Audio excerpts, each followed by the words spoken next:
गांव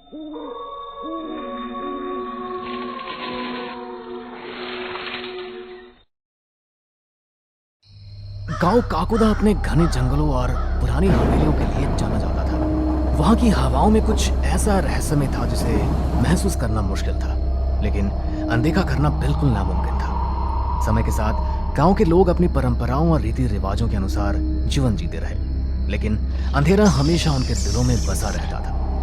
रात के समय जब गांव के लोग अपने घरों में आराम करते थे, हवाओं में एक अजीब सी सरसराहट सुनाई देती थी। कोई इसे पुराने समय के देवताओं की फुसफुसाहट कहता तो कोई इसे पूर्वजों की आत्माओं की पुकार, लेकिन सबसे डरावना था वो पुराना महल जो गांव के किनारे पर खड़ा था। काकुदा गांव की पुरानी कहानियों में कहा जाता था कि इस महल पर एक श्राप है।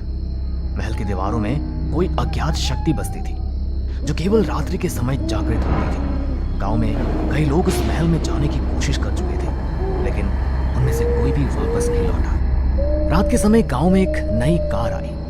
कार से उतरे 4 लोग, जिनमें एक लड़की थी पायल, और उसके 3 दोस्त राघव, अजय और सुमन। वे लोग काकुदा के बारे में सुने गए किस्सों की सच्चाई जानने के लिए आए थे। क्या तुम्हें लगता है कि हमें उस महल में जाना चाहिए? लोग कहते हैं कि वहाँ कुछ अजीब है। डरने की कोई बात नहीं है, ये सब सिर्फ कहानियां हैं। अगर कुछ भी अजीब होता तो आज तक कोई सबूत मिला होता। हाँ, और हम यहाँ सबूत ढूंढने ही तो आए हैं। चलो, रात अभी जवान है। लेकिन हमें सावधानी बरतनी चाहिए, यहाँ कुछ तो अजीब है। वो लोग महल की ओर बढ़े, और जैसे जैसे वे महल के करीब पहुंचे, हवा और भी ठंडी होती गई। महल के दरवाजे भारी और जंग लगे हुए थे, लेकिन उनमें से एक दरवाजा थोड़ा खुला हुआ था। चारों दोस्त ने एक दूसरे की ओर देखा और अंदर घुस गए। महल के अंदर की दीवारें पुरानी और टूटी फूटी थी। दीवारों पर धूल की मोटी परत थी और हर जगह मकड़ी के जाले थे। यहाँ सचमुच भूतों का बसेरा लगता है। बस ये पुरानी इमारतें ही हैं। चलो इसे थोड़ा एक्सप्लोर करें। अजय और सुमन थोड़े पीछे रह गए, लेकिन पायल और राघव ने आगे बढ़ना जारी रखा। जैसे उन्होंने एक बड़े हॉल में कदम रखा, हॉल के बीचों बीच एक पुरानी कुर्सी पर बैठी एक बूढ़ी औरत दिखाई दी। दोस्तों, आगे बढ़ने से पहले मैं आपको एक कूल हॉरर कलेक्शन के बारे में बताना चाहता हूं। आप देख सकते हैं ये प्रोडक्ट शानदार प्रिंट के साथ अमेजिंग क्वालिटी में redwolf.in पर अवेलेबल हो चुके हैं। आप लोगों से शेयर करने से पहले हमने खुद कुछ टी शर्ट्स को ऑर्डर किया और यूज करके भी देखा।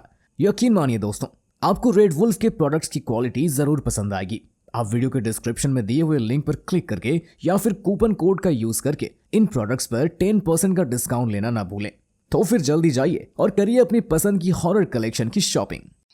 क्यों आए हो यहाँ? ये जगह तुम्हारे लिए नहीं है। हम यहाँ कुछ देखने आए थे, बस थोड़ी देर के लिए। ये जगह देखने की नहीं, समझने की है। तुम जिस श्राप को सुनते आए हो वो सच्चाई है। यहाँ की हर दीवार, हर ईंट में वो आत्माएं बसी हैं जो कभी नहीं मरती। हमें डराने की कोशिश मत करो, हम ऐसे अंधविश्वासों पर विश्वास नहीं करते। तुम्हारा विश्वास ही तुम्हारी मौत का कारण बनेगा। बूढ़ी औरत की बातों के बाद एक भारी सन्नाटा छा गया। चारों दोस्तों ने महसूस किया कि महल की दीवारें धीरे धीरे उनके आसपास गिरती जा रही हैं। हमें यहाँ से जल्दी निकलना चाहिए, मुझे कुछ अच्छा नहीं लग रहा। नहीं, हमें इसका सामना करना होगा। हमें जानना होगा कि इस महल में ऐसा क्या रहस्य है जो इसे इतना डरावना और रहस्यमयी बनाता है। चारों ने महल के भीतर की और अधिक जगहों को देखना शुरू किया। हर कमरे में अजीब सी आवाजें आती थी, जैसे कोई उनके पीछे चल रहा हो। दीवारों पर अजीब सी आकृतियां उभरने लगी और हर कदम के साथ महल और भी डरावना हो गया। अचानक एक कमरे में उन्होंने एक पुरानी किताब पाई। उस किताब के साथ ही एक डरावनी सी दिखने वाली काली बिल्ली बैठी हुई थी, जिसकी आवाज सन्नाटे को चीरती हुई सबके कानों तक पहुंच रही थी। अरे, ये काली बिल्ली कितनी डरावनी लग रही है। मुझे बिल्लियों से वैसे भी बहुत डर लगता है। इसको जल्दी से भगाओ कोई यहाँ से। अरे, ये बस मामूली बिल्ली तो है, ये बिल्ली तुम्हें क्या नुकसान पहुंचाएगी? तुम रुको यहीं, मैं इसे अभी भगा देता हूँ। ऐसा बोलकर राघव बिल्ली की ओर आगे बढ़ता है और उसे वहां से भगा देता है। बिल्ली को भगाने के बाद राघव उस पुरानी सी दिखने वाली किताब को उठाता है और उसे खोलता है। उस किताब में महल के इतिहास का विवरण था। उसमें लिखा था कि महल के पिछले मालिक ने कई निर्दोष लोगों की बलि चढ़ाई थी ताकि वो अमर हो सके, लेकिन वो खुद एक शक्तिशाली आत्मा का शिकार हो गया जिसने उस महल को भी श्रापित कर दिया। यहाँ लिखा है कि महल की आत्माएं अभी भी यहाँ बसी है और जो भी इस महल में आता है वो कभी वापस नहीं लौटता। तो ये सब सच है? हमें यहाँ से अभी निकलना चाहिए। अरे सुमन, तुम भी ना, ऐसे कैसे तुम किसी भी काल्पनिक कहानी पर विश्वास कर सकती हो? तुम मेरी बात मानो और यहाँ से बाहर चलो। हम किसी और दिन आकर यहाँ के रहस्य की खोज कर लेंगे, पर भगवान के लिए अभी यहाँ से चलो। ठीक है बाबा, तुम्हारी बात मान भी लेते हैं और अभी यहाँ से चलते हैं और फिर किसी और दिन यहाँ आएंगे। क्यों दोस्तों, चलिए फिर अभी यहाँ से।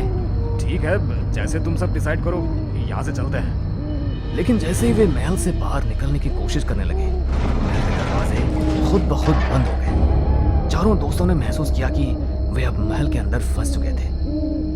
ये क्या हो रहा है यहाँ? ये दरवाजे अपने आप कैसे बंद हो रहे हैं? चारों दोस्त एक दूसरे की ओर डर के मारे देखते हुए एक साथ रहने की कोशिश करने लगे, लेकिन महल ने अपनी पकड़ को और मजबूत कर लिया। दीवारों से भयानक चेहरे उभरने लगे और वे चारों को डराने लगे। हमें कुछ करना होगा, यहाँ से निकलने का कोई और रास्ता ढूंढना होगा। सुनो, हमें नीचे के तहखाने में जाना चाहिए, शायद वहाँ से बाहर निकलने का कोई रास्ता हो। वे सभी नीचे की तहखाने की ओर बढ़े। तहखाना अंधेरा और ठंडा था। चारों दोस्तों ने अपने मोबाइल फोन की टॉर्च का इस्तेमाल किया, लेकिन वहाँ इतना घना अंधेरा था कि कुछ भी साफ दिखाई नहीं दे रहा था। अचानक पायल की चीख सुनाई दी। उसके पैर के नीचे की जमीन खिसक गई और वो नीचे गिर गई। तीनों दोस्तों ने उसे पकड़ने की कोशिश की, लेकिन वो गहरे गड्ढे में जा गिरी। पायल, तुम ठीक तो हो? लेकिन पायल की कोई आवाज नहीं आई। तीनों दोस्त डर और अविश्वास में थे। पायल का गायब होना उनके लिए बहुत बड़ा झटका था। वे समझ नहीं पा रहे थे कि उन्हें क्या करना चाहिए। हमें उसे ढूंढना होगा, वो हमारी दोस्त है, हम उसे अकेला नहीं छोड़ सकते। लेकिन हमें पहले यहाँ से बाहर निकलने का कोई रास्ता ढूंढना होगा। वे सभी तहखाने की दीवारों को छूने लगे, ये देखने के लिए कि कहीं कोई छुपा हुआ दरवाजा तो नहीं है। तभी अचानक दीवार के एक कोने में एक पुरानी चित्रकला उभर आई, जिसमें बलि के अनुष्ठान का दृश्य था। उस चित्र में एक आदमी जो शायद इस महल का पुराना मालिक था और उसके साथ खड़ा एक तांत्रिक दिखाई दे रहे थे, जो एक इंसान की बलि देने का प्रतिष्ठान कर रहे थे। ये वही अनुष्ठान है जिसके बारे में किताब में लिखा था। ये चित्रकला केवल एक नक्शा हो सकता है, हमें इसका अर्थ समझना होगा। उन्होंने उस चित्रकला का निरीक्षण करना शुरू किया और धीरे धीरे उन्हें एहसास हुआ कि उस चित्र के आसपास कुछ तीर जैसे निशान उनके तहखाने के नीचे किसी और गुप्त कमरे का रास्ता दिखा रही थी। तीनों दोस्त उस गुप्त कमरे की तलाश में दीवार को और गहराई से देखने लगे। उन्होंने देखा कि दीवार में एक जगह दरार थी। जैसे ही उन्होंने उसे दबाया, दीवार खुल गई और उनके सामने एक अंधेरा रास्ता उभर आया। हमें अंदर जाना चाहिए, शायद पायल वहीं हो। ये जगह हमें और अंधेरे में खींच रही है, हमें वापस जाना चाहिए। नहीं, हमें पायल को ढूंढना है, चलो जल्दी करते हैं। वे सभी गुप्त रास्ते में घुस गए। वो रास्ता बहुत संकीर्ण था और वहां से निकलना काफी मुश्किल था, लेकिन उनके पास कोई और विकल्प नहीं था, नहीं तो वो सब पायल को कभी ढूंढ नहीं पाते। ये सोचकर वो सब उस अंधेरे रास्ते पर चल पड़े। रास्ते के अंत में उन्होंने एक बड़ा कमरा पाया जो बलिदानों की वस्तुओं से भरा हुआ था। वहां एक बड़ी पत्थर की देवी थी और उसके पास पायल बेहोश पड़ी थी। पायल, क्या तुम ठीक हो? और तुम यहाँ तक पहुंची कैसे? लेकिन जैसे ही वे पायल के पास पहुंचे, कमरे की दीवारें खुद ब खुद बंद हो गई। अब वो भी सभी उस कमरे में बंद हो चुके थे। तभी पायल ने धीरे धीरे अपनी आंखें खोली। वो कमजोर थी लेकिन जिंदा थी। ये जगह, ये हमें मारना चाहती है, हमें यहाँ से भागना होगा। लेकिन तभी कमरे की देवी पर एक अजीब सी रोशनी उभरने लगी। वो रोशनी तेज होती गई और अचानक एक भयावह आकृति उस रोशनी से बाहर आई। वो वही श्रापित आत्मा थी जिसने महल पर अपना कब्जा जमाया हुआ था। तुम्हारे पास अब कोई रास्ता नहीं है, तुम सभी इस महल के नए कैदी हो। हम इससे लड़ सकते हैं, हमें इसे हराना होगा। अगर हमने इसका सामना नहीं किया तो हमें हमेशा यहाँ ही कैद होकर रहना पड़ेगा। लेकिन ये आत्मा बहुत शक्तिशाली है, तो हम इसका सामना नहीं कर पाएंगे। हमें कोई दूसरा तरीका ढूंढना होगा। ये आत्मा बलिदान मांग रही है, हमें इसे धोखा देना होगा, नहीं तो हम सबकी भी बलि चढ़ जाएगी। तीनों दोस्तों ने मिलकर एक योजना बनाई। उन्होंने आत्मा को भ्रम में डालने के लिए देवी पर पुरानी वस्तुओं का इस्तेमाल किया और आत्मा का ध्यान भटकाया। जैसे ही आत्मा भ्रमित हुई, पायल ने देवी के पास एक छिपा हुआ बटन दबा दिया, जिससे कमरे की दीवारें फिर से खुल गई। उन्होंने आत्मा को पीछे छोड़कर वहां से भागने का फैसला किया। तीनों दोस्त कमरे से भागने लगे, लेकिन आत्मा ने उनका पीछा करना शुरू कर दिया। वे जितनी तेजी से भाग सकते थे भागे, लेकिन आत्मा की शक्ति बढ़ती जा रही थी। अंत में वे महल के मुख्य दरवाजे तक पहुंच गए, लेकिन दरवाजे बंद थे। अब क्या करेंगे? अब हमारे पास कोई और रास्ता भी नहीं बचा। वो आत्मा हमें पकड़ लेगी। अब हमारे पास यहाँ से निकलने का बस एक ही रास्ता है। कौन सा रास्ता? हमें इस महल के श्राप को खत्म करना होगा। यह आत्मा तभी शांत हो सकती है। पायल ने अपनी जेब से एक पुराना ताबीज निकाला, जो उसने गांव के एक बुजुर्ग से लिया था। वो ताबीज किसी भी खतरनाक से खतरनाक आत्मा को शांत करने के लिए बनाया गया था। पायल ने उसे देवी के ऊपर रखते हुए कुछ मंत्र बोले। आत्मा ने एक आखिरी बार जोर से चीखा और फिर धीरे धीरे गायब हो गई।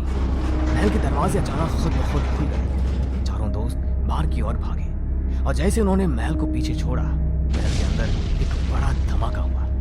महल ढह गया और उसके साथ ही वो श्रापित आत्मा भी हमेशा के लिए शांत हो गई।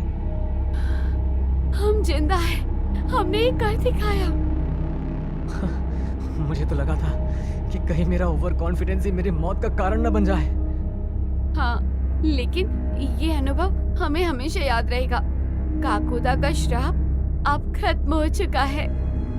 चारों दोस्तों ने एक दूसरे को गले लगाया और इस अनुभव से ये सीख ली कि कभी कभी डरावनी कहानियों में भी सच्चाई होती है, और जब तक हम किसी भी कहानी के पीछे छुपी सच्चाई को जान न लें, तब तक ऐसी बातों को मजाक में लेकर हम अपनी जान भी जोखिम में डाल सकते हैं।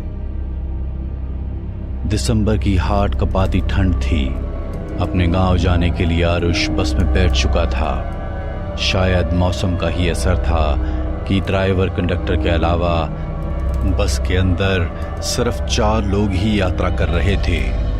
बाहर हर तरफ कोहरा ही कोहरा दिखाई पड़ रहा था। यहाँ पर बस 15 मिनट रुकेगी, जिसको फ्रेश होना है हो लो, फिर अगला स्टॉप मऊ होगा। ड्राइवर की बात सुनकर बस में बैठी बाकी सवारियों के साथ आरुष भी उस छोटे से ढाबे पर नीचे उतर गया। यह एक छोटा सा सुनसान ढाबा था, जिसके दोनों तरफ सिर्फ जंगल ही जंगल दिखाई दे रहा था। आरुष एक कप चाय पीने की इच्छा से ढाबे के अंदर पहुंच गया था। बस में बैठी बाकी की 3 सवारियां भी वॉशरूम की तरफ बढ़ गई थी। भाई, एक कप मसाला चाय देना। चाय तो है, लेकिन मसाला चाय अभी नहीं है। तो इसमें क्या दिक्कत है, फटाफट बना दो। अरे बाबूजी, आप रेस्टोरेंट में नहीं खड़े हैं, ये जंगल वाला ढाबा है, और आप जिस बस में आए हैं वो पूरे 7 मिनट में यहाँ से निकलने वाली है। अरे यार, तुम तो नाराज होने लग गए। अच्छा ठीक है, तुम चाय तो दो। बस में कुल 4 सवारी है, उन्हें भी छोड़ जाएंगे क्या? दुकानदार से चाय का कूलर लेकर वह एक टेबल पर बैठकर चाय पीने लगा। कुछ मिनटों में उसने अपनी चाय खत्म की और ढाबे के बाहर आया तो देखा बस निकल गई है। धूल उड़ाती बस को जाते देख आरुष भी उसके पीछे दौड़ लगा देता है, लेकिन ड्राइवर बस नहीं रोकता। कुछ देर तक बस के पीछे दौड़ने के बाद आरुष वापस ढाबे की ओर मुड़ जाता है। ढाबे के पास आकर वह देखता है कि ढाबे का मालिक ताला लगाकर जा रहा है। अरे भाई, अभी तो बस 5 बजे हैं, अभी से ढाबे में ताला लगाकर कहाँ जा रहे हो?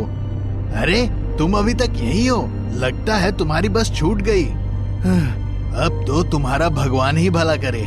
कैसी अजीब सी बात कर रहे हो, आखिर मतलब क्या है तुम्हारा? अरे सर, मैंने आपको बताया ना, ये ढाबा जंगल के बीचों बीच बना हुआ है। अब सुबह होने तक यहाँ से कोई बस नहीं गुजरने वाली है।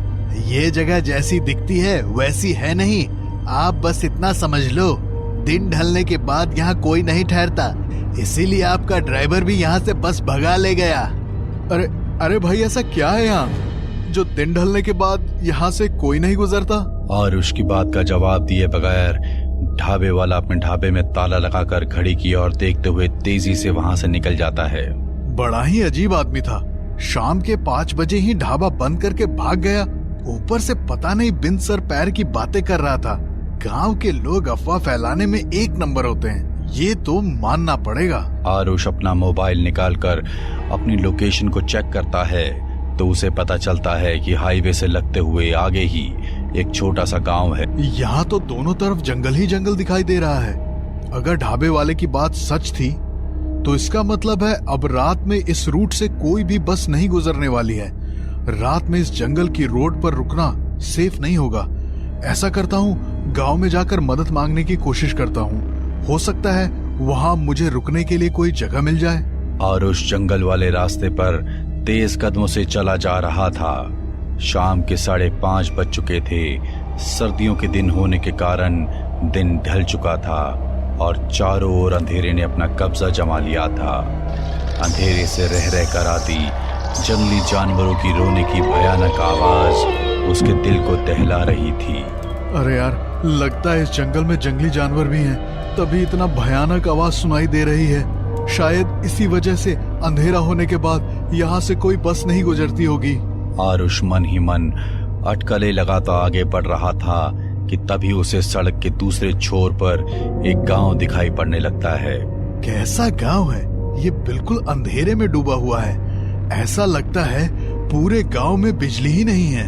गांव की सीमा से लगभग 150 मीटर पहले पीपल के पेड़ों का झुंड दिखाई दे रहा था। जैसे ही आरुष उस झुंड के पास पहुंचा, उसे कुछ अजीबोगरीब आवाजें सुनाई देने लगी। ऐसा लग रहा था जैसे कोई रो रहा हो। अपना वहम दूर करने के लिए जैसे ही वह पीछे मुड़कर देखता है तो उसे आसपास कुछ भी नजर नहीं आता था। लेकिन जैसे ही वह आगे बढ़ने को होता है, उसे फिर से एक आहट और चीखों की आवाज सुनाई पड़ने लगती है। ये क्या हो रहा है मेरे साथ? बार बार ऐसा लग रहा है जैसे कोई शक्ति है जो मुझे इस गांव में घुसने नहीं देना चाहती। हाईवे पे घूमते छलावों की कहानी तो मैंने भी सुन रखी है। कहीं इस पेड़ पर कोई छलावा तो नहीं है? आसपास का सन्नाटा और अंधेरा देखकर अब आरुष को भी डर लगने लगा था। उसने कुछ ही कदम बढ़ाए थे कि तभी उसे पेड़ों के पीछे से झांकते किसी शख्स का आधा शरीर दिखाई दे जाता है। कौन हो तुम? कौन हो तुम? ही इतनी देर से आवाजें निकालकर मुझे डरा रहे हो ना? आरुष की बात सुनकर वह आदमी पेड़ के पीछे से बाहर आ जाता है। वह कोई तकरीबन 20-25 बरस का आदमी था, जिसके लंबे लंबे घुंघराले बाल थे, जिससे उसका आधा चेहरा ढका हुआ दिखाई दे रहा था। क्या तुम्हें कोई आवाज सुनाई दी? ज्यादा बनो मत, मेरे नजदीक मत आना। देखो, मैं अभी पुलिस का नंबर मिला दूंगा, दूर हटो। अरे मैं कोई चोर हूँ क्या जो तुम पुलिस को नंबर मिलाओगे? डरो मत, मैं भी डर के कारण ही यहाँ छुपा हुआ था। डर? आखिर किसका डर? देखो, मैं पास के गांव में रहता हूँ। आज मेरी भैंस चरते चरते न जाने कहाँ निकल गई। उसे खोजते खोजते दिन ढल गया और मैं इस मनहूस गांव के पास आकर अटक गया। अरे अटक गया से क्या मतलब है? जंगल में ऐसे पेड़ के पीछे छुपने से कुछ नहीं होगा। या तो सुबह तक तुम ठंड से अकड़ जाओगे या कोई लुटेरा तुम्हें मार कर फेंक जाएगा। चलो अंदर गांव में चलकर मदद मांगते हैं। अरे तुम्हारा दिमाग खराब है क्या? मैं इस गांव के आसपास भी नहीं जाने वाला और तुम्हें भी यही कहूंगा कि चले जाओ यहाँ से। ये आदमी क्यों नहीं चाहता है कि मैं गांव में जाकर मदद मांगूं? मुझे तो ये आदमी कुछ ठीक नहीं लग रहा। कहीं ये सच में कोई लुटेरा हुआ तो? ये भी हो सकता है कि ये कोई भूत प्रेत हो। ऐसे अचानक से पेड़ के पीछे प्रकट हो गया। मुझे इससे दूर ही रहना चाहिए। देखो भाई, तुम्हें अपनी भैंस बकरी जहाँ ढूंढनी है ढूंढो, मेरा रास्ता छोड़ो। मैं जाकर गांव में अपनी रात बिताने का इंतजाम कर लेता हूँ। तुम्हें सचेत करना मेरा काम था, बाकी जैसी तुम्हारी मर्जी। आरुष गहरे अंधेरे को देखते हुए तेज कदमों से गांव की सीमा में घुस गया था। सामने लगभग 200 मीटर की दूरी पर 2-3 कच्चे पक्के से घर दिखाई दे रहे थे। आरुष अपने मोबाइल की रोशनी में आगे बढ़ रहा था कि तभी उसे सामने के घर के बाहर लगे पेड़ के नीचे कोई महिला दिखाई दी। इससे पहले कि वो कुछ समझ पाता, अगले ही पल वह औरत जोर जोर से हंसते हुए पेड़ पर उल्टी लटकी हुई दिखाई देने लगती है। अब तो आरुष के पैरों के नीचे से जमीन सरक गई थी। वह उल्टे पांव वहां से भागते हुए फिर से उसी पीपल के पास पहुंचा तो वह आदमी उसे कुछ दूरी पर पैदल जाता हुआ दिखाई पड़ा। लगता है मुझसे गलती हो गई। वो आदमी ठीक कह रहा था, कुछ तो गड़बड़ जरूर है इस गांव में। आरुष दौड़ते हुए उस आदमी के पास पहुंचता है। आप ठीक कह रहे थे, वो गांव, वहाँ कुछ तो है। मैंने अपनी आंखों से एक औरत को पेड़ पर लटकते हुए देखा। मैं जो बताऊंगा उस पर यकीन कर पाओगे? क्यों नहीं, मुझे आप पूरी बात बताइए। आखिर इस गांव का क्या रहस्य है?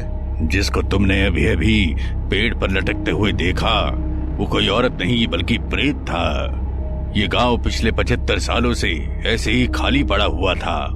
यहाँ पर कोई नहीं रहता है। तो इस गांव में रहने वाले लोग आखिर कहाँ चले गए? आजादी से पहले की बात है। देश पर अंग्रेजी हुकूमत थी। उस अंग्रेजी हुकूमत में जो हिंदुस्तानी अंग्रेजों के तलवे चाटते थे वो ऐसे छोटे छोटे गांव पर राज किया करते थे। इस गांव में रहने वाली एक लड़की पर एक रोज अंग्रेज वायसराय की नजर पड़ गई। जब गांव के मुखिया को पता चला कि अंग्रेज अफसर गांव की लड़की को पसंद करता है तो उसने उस लड़की के बाप को खूब डराया धमकाया और उसकी बेटी को अफसर के साथ भेजने के लिए कहने लगा। भाइयों, आज मेरी बेटी पर उस अंग्रेज ने बुरी नजर डाली है। कल को ये किसी भी बहन बेटी के साथ हो सकता है। इसलिए हमें इस अंग्रेज से डरे बिना उसका सामना करना होगा। हमारी बहन बेटियों की इज्जत पर बात आए तो हम चुप नहीं बैठेंगे। हाँ, तुम बिल्कुल ठीक कह रहे हो। हम सब तुम्हारे साथ हैं। हम चुप नहीं बैठेंगे चुप। अगले ही दिन लड़की का पिता पास के गांव में जाकर अपनी बेटी का रिश्ता पक्का कर देता है और दूल्हा बारात लेकर गांव में पहुंच जाता है। हर तरफ खुशी का माहौल था।